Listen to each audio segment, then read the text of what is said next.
আসসালামু আলাইকুম। নাজনীন আহমেদ আমন্ত্রণ জানাচ্ছি এনটিভির মধ্যাহ্নের খবরে।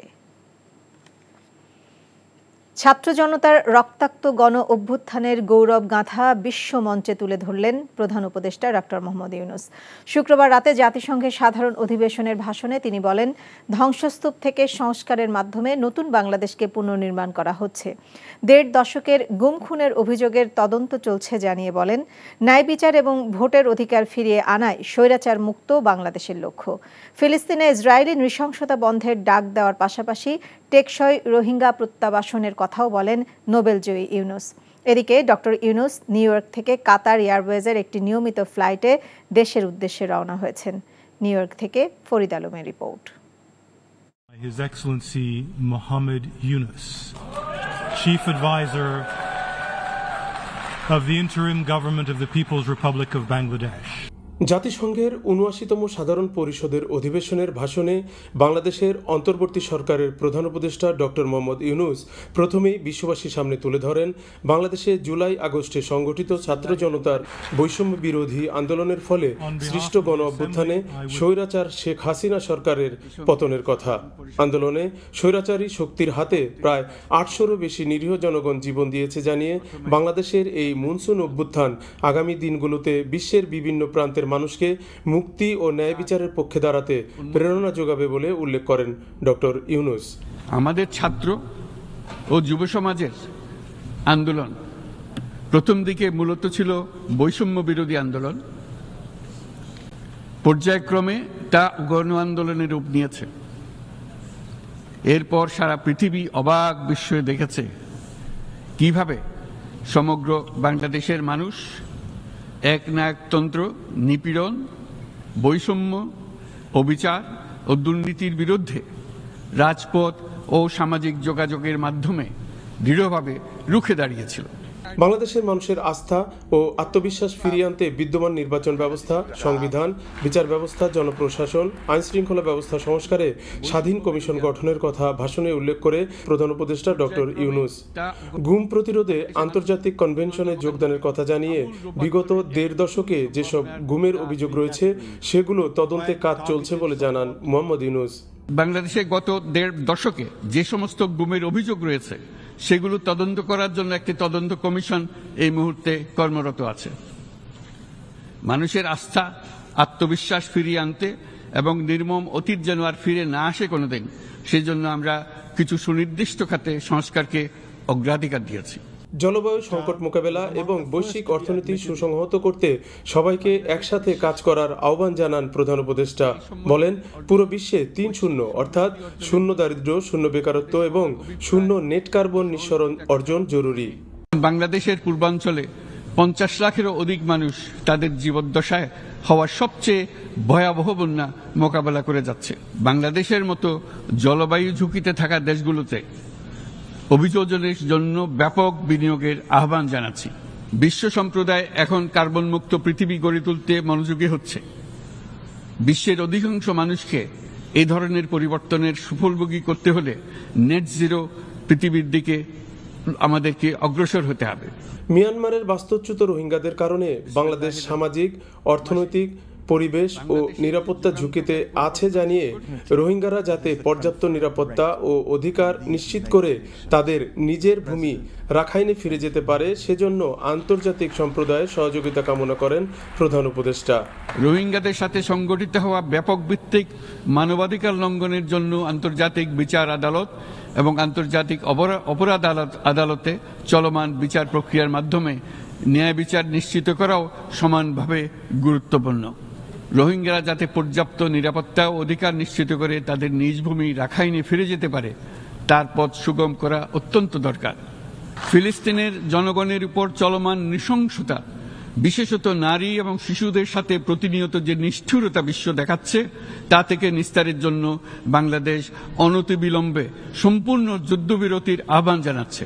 অবৈধ অর্থের প্রবাহ এবং উন্নয়নশীল দেশগুলো থেকে সম্পদের পাচার বন্ধ করার উপর জোর দেন ডক্টর ইউনূস। বলেন, উন্নয়নশীল দেশগুলো থেকে পাচার হয়ে যাওয়া সম্পদ ফেরত আনার জন্য আন্তর্জাতিক সহযোগিতা আরও জোরদার করতে হবে। ডক্টর ইউনূসের 5 দিনের যুক্তরাষ্ট্র সফরের সফলতা নিয়ে পক্ষে বিপক্ষে নানা মত থাকলেও বিশ্ব নেতাদের সাথে ডক্টর ইউনূসের যেসব বিষয়ে আলোচনা হয়েছে এবং যেসব সিদ্ধান্ত হয়েছে তার বাস্তবায়ন হলে বাংলাদেশ যে বহুদূর এগিয়ে যাবে সেটা নিশ্চিত করেই বলা যায়। Farid Alam, NTV news, new York, যুক্তরাষ্ট্র। প্রধান উপদেষ্টা ডক্টর মোহাম্মদ ইউনূসের জাতিসংঘ অধিবেশনে যোগদানের মধ্য দিয়ে যুক্তরাষ্ট্রের সাথে সম্পর্কের উন্নয়ন হয়েছে এমন মন্তব্য করেছেন অন্তর্বর্তী সরকারের পররাষ্ট্র উপদেষ্টা তৌহিদ হোসেন। 5 দিনের অধিবেশনে বাংলাদেশের অর্জন নিয়ে শুক্রবার রাতে গ্র্যান্ড হায়াত হোটেলে সাংবাদিকদের সাথে কথা বলতে গিয়ে একথা জানান তিনি। এর মাধ্যমে একটি ব্যবস্থা এসেছে সাময়িক রিফর্মের জন্য, সেটার বিরুদ্ধে সবাই লেগে গেছে অনেকেই, এটা আমরা জানি। কাজে সেটা আমাদের অবস্থানটাকে বিশ্ব সম্প্রদায়ের কাছে খুব পরিষ্কারভাবে তুলে ধরা গেছে। সার্বিকভাবে কিন্তু সকলেই সমর্থন ব্যক্ত করেছেন যে আমাদের এজেন্ডাটা সেটা প্রতি সমর্থন ব্যক্ত করেছেন মোটামুটি যাদের সাথে আমাদের দেখা জানেন। ঢাকায় যেহেতু আপনারা জানেন এটা যদিও কন্ট্রোলে আছে, তারপরেও স্যারের উপস্থিতিটা খুব গুরুত্বপূর্ণ, এই কারণে আমরা এটাকে একটু সংক্ষেপ করেছিলাম। জাতিসংঘের ৭৯তম সাধারণ পরিষদের অধিবেশনে ডক্টর ইউনূসের যোগদানকে স্বাগত জানিয়ে সমাবেশ করেছে যুক্তরাষ্ট্র বিএনপি ও এর সহযোগী সংগঠন। স্থানীয় সময় শুক্রবার সাধারণ অধিবেশনে ডক্টর ইউনূসের ভাষণ চলাকালে জাতিসংঘ সদর দপ্তরের সামনে তারা এই সমাবেশ করেন। সমাবেশে যুক্তরাষ্ট্রের বিভিন্ন স্টেট থেকে বিপুল সংখ্যক নেতাকর্মী যোগ দেন। এর আগে বৃহস্পতিবার গ্র্যান্ড হায়াত হোটেলের সামনেও তারা একই ধরনের সমাবেশ করেন। দুটি সমাবেশে নেতৃত্ব দেন বিএনপির আন্তর্জাতিক সম্পাদক আনোয়ার হোসাইন খোকন। সমাবেশে বিএনপি চেয়ারপারসন বেগম খালেদা জিয়ার উপদেষ্টা বেবি নাজনীন, জাতীয় নির্বাহী কমিটির সদস্য জিল্লুর রহমান জিল্লু, গিয়াস আহমেদ, মিজানুর রহমান ভূঁইয়া মিল্টন সহ আরও অনেকেই উপস্থিত ছিলেন। সমাবেশ থেকে সংস্কার শেষে দ্রুত নির্বাচনের দাবি জানান নেতারা। বাংলাদেশের ছাত্র জনতার বিপ্লবের মাধ্যমে এই সরকার গঠিত হয়েছে। আমরা এই সরকারকে কোনো অবস্থাতেই ব্যর্থ হতে দিব না। আমাদের প্রত্যাশা এই সরকার অতি দ্রুত স্বল্প সময়ের ভিতরে, দীর্ঘদিন বাংলার মানুষ তার ভোটাধিকার প্রয়োগ করতে পারেনি, আমরা আশা করব অতি দ্রুত সকল কিছু সংস্কার করে একটি নির্বাচনের মাধ্যমে নির্বাচিত সরকারের কাছে ক্ষমতা হস্তান্তরের দাবি জানাচ্ছি। ছাত্র জনতার গণ অভ্যুত্থানের পর স্বৈরাচার শেখ হাসিনার সাথে সাথে পালিয়েছেন সিটি কর্পোরেশনে যারা দলীয় প্রভাবে কাজ করত সেই ঠিকাদাররাও, যার কারণে ঢাকা উত্তর সিটি কর্পোরেশন এলাকায় বন্ধ রয়েছে সড়ক সংস্কারের কাজ, যার কারণে খানাখন্দে চরম ভোগান্তিতে মোহাম্মদপুর, লালমাটিয়া, মিরপুর এলাকার বাসিন্দারা। রনি রায়হানের ছবিতে আরও জানাচ্ছেন নাজিবুর রহমান। রাজধানীর লালমাটিয়া সড়কের এমন বেহাল দশা গেল কয়েক মাস ধরে। ঠিকাদার প্রতিষ্ঠান কাজ শেষ না করেই গা ঢাকা দিয়েছে, তাই বর্ষা মৌসুমে ভয়াবহ দুর্ভোগে মানুষ। আমাদের ছেলেমেয়েরা এই দিক দিয়ে স্কুলে আসা যাওয়া করতে পারেন না। যারা এই কাজটা করে যেন তাড়াতাড়ি এই কাজটা করে আমাদের ভোগান্তি থেকে আমাদেরকে জন্য রেখাই দেয়। চিপা চাপা অধিক যত রাস্তা আছে মামা, একবারে এত করে কারণ কাটছে মামা, বন্ধ করে না, এত কষ্ট হয় আমাদের, আমরা ইনকাম করতে পারি না। এমন সমস্যা আছে মোহাম্মদপুর, মিরপুর সহ ঢাকা উত্তর সিটি কর্পোরেশনের অনেক এলাকায়। সিটি কর্পোরেশনের তথ্য বলছে শেখ হাসিনা সরকারের পতনের পর 8টি ঠিকাদারি প্রতিষ্ঠান পালিয়েছে। এতে অনেক এলাকায় কাজ অসম্পূর্ণ থাকায় বিপাকে নগরবাসী। এমন পরিস্থিতি দ্রুত সমাধানের কথা জানিয়েছে ডিএনসিসির প্রধান নির্বাহী কর্মকর্তা। আমরা অন গ্রাউন্ডে চেষ্টা করছি তাদেরকে যাতে যে কোনোভাবে আসে তারা, এবং কোনো কোনো ক্ষেত্রে এসছে। একদমই যারা আসেনি তাদের টেন্ডার বাতিল করে, আমরা যেটা বিধিবদ্ধ প্রক্রিয়া আছে বাতিল করে আমরা পরবর্তী পদক্ষেপে, যেটা as per public procurement rules and অ্যাক্টে যেভাবে আছে সেভাবে আমরা অগ্রসর হচ্ছি। বছরের পর বছর ধরে চলা টেন্ডার বাণিজ্য এমন পরিস্থিতির কারণ বলে মত বিশেষজ্ঞদের। তারা বলছেন অসাধু ঠিকাদার ব্যবসায়ীদের কালো তালিকাভুক্ত করা এখন সময়ের দাবি। যারা পালিয়েছেন তার মানে তাদের হয়তো কোনো এক ধরনের ভীতি আছে, সেই ভীতির উৎস কি সেটা খুঁজে বের করা দরকার। এই ঠিকাদারদের এই যদি পরিচয় থাকে, রাজনৈতিক পরিচয়, তাহলে সেটা হবে।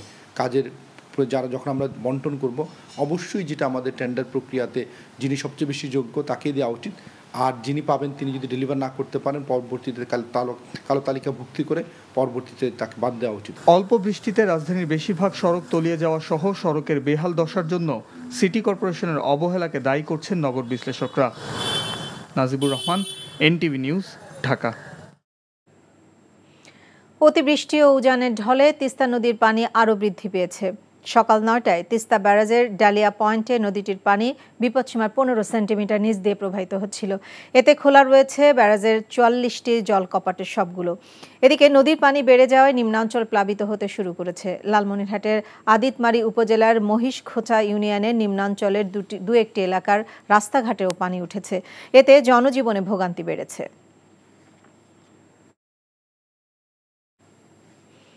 কক্সবাজারের চকরিয়ায় সেনা কর্মকর্তা লেফটেন্যান্ট তানজিম সারোয়ার হত্যার মূল হোতাসহ 2 জনকে দেশীয় তৈরি বন্দুক সহ গ্রেপ্তার করেছে যৌথ বাহিনী। র্যাব জানায় ভোর রাতে চকরিয়া উপজেলার কাহারিয়া ঘোনা এলাকায় সেনা কর্মকর্তা হত্যার ঘটনায় জড়িত কয়েকজন আসামি অবস্থান করছে এমন খবরে যৌথ বাহিনীর একটি দল অভিযান চালায়। এ সময় 2 জন সন্দেহজনক লোক পালানোর চেষ্টাকালে তাদের গ্রেপ্তার করা হয়। পরে তাদের দেহ তল্লাশি করে দেশীয় তৈরি 2টি বন্দুক ও 3 রাউন্ড গুলি উদ্ধার করা হয়। র্যাব জানায় গ্রেপ্তারকৃতরা প্রাথমিক জিজ্ঞাসাবাদে হত্যাকাণ্ডে প্রত্যক্ষভাবে জড়িত থাকার কথা স্বীকার করেছে। গ্রেপ্তারদের মধ্যে নাসির উদ্দিন সেনা কর্মকর্তা তানজিমকে গলায় ছুরিকাঘাত করে মৃত্যু নিশ্চিত করেন। এ সময় তাকে সহযোগিতা করেন এনামুল হক। 2 জনকে চকরিয়া থানা পুলিশের কাছে হস্তান্তর করা হয়েছে। এই মামলায় এখন পর্যন্ত প্রধান আসামি সহ 9 জনকে গ্রেপ্তার করা হয়েছে। পরিবেশ রক্ষায় গাছ লাগানোর কোনো বিকল্প নেই বলে মন্তব্য করেছেন সেনাবাহিনী প্রধান জেনারেল ওয়াকারুজ্জামান। শনিবার সকালে ঢাকা সেনানিবাসে আসিয়ান ঢাকা কমিটির আয়োজনে বৃক্ষরোপণ কর্মসূচিতে তিনি এসব কথা বলেন। বৃক্ষরোপণের মাধ্যমে পরিবেশ রক্ষায় আসিয়ানভুক্ত দেশগুলো একসাথে কাজ করবে বলে আশা প্রকাশ করেন জেনারেল ওয়াকার। বাংলাদেশে নিযুক্ত ব্রুনাইয়ের হাই কমিশনার হারিস বিন ওসমান, ইন্দোনেশিয়ার রাষ্ট্রদূত হিরু হার্তান্তো সুবোলো, মালয়েশিয়ার হাই কমিশনার হাজনা মোহাম্মদ হাশিম সহ আসিয়ানভুক্ত দেশগুলোর রাষ্ট্রদূতরা ছাড়াও কুর্মিটোলা গলফ ক্লাবের ভাইস প্রেসিডেন্ট এবং উচ্চ পদস্থ সেনা কর্মকর্তারা উপস্থিত ছিলেন।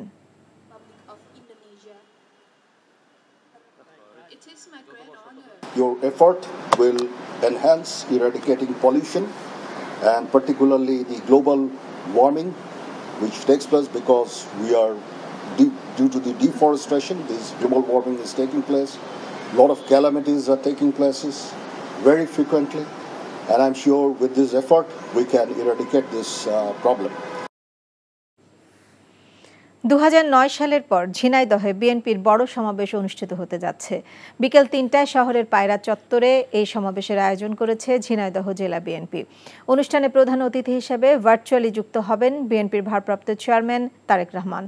ঝিনাইদহ জেলা বিএনপি সভাপতি অ্যাডভোকেট এম.এ. মজিদের সভাপতিত্বে কেন্দ্রীয় স্থানীয় নেতাকর্মীরা সমাবেশে বক্তব্য রাখবেন। তিনি জানান, সমাবেশ সফল করতে সব প্রস্তুতি সম্পন্ন করেছেন তারা।